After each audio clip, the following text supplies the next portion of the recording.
Si pensa che l'origine del nome di Polizzi sia dovuto a questa dea.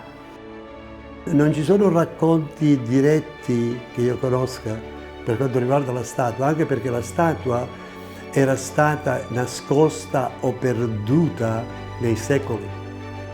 Lentamente ha perso la sua funzione ed è stata adoperata, come sappiamo tutti, come supporto di un fonte battesimale in una chiesa cristiana.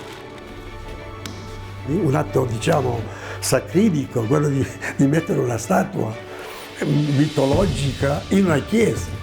Proprio questo forse terrorizzò il vescovo. Davanti a tutti la fa abbattere. Ha pensato di chiamare un monaco e di farla rompere e cospargere i pezzi per la strada. Il popolo di Polizzi, i giurati, quelli che erano incaricati, eccetera, hanno protestato contro il vescovo, ma non ci sono riusciti. Perdemmo una statua di vecchia memoria, ma a dare giudizio non sognò, ma sarà la storia.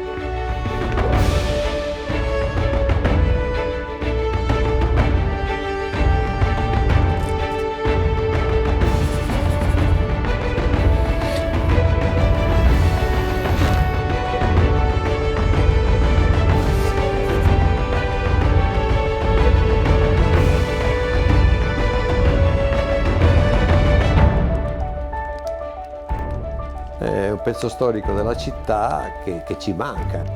A parte la protesta o non protesta, la raffigurazione che c'è della protesta, però manca, non c'è più.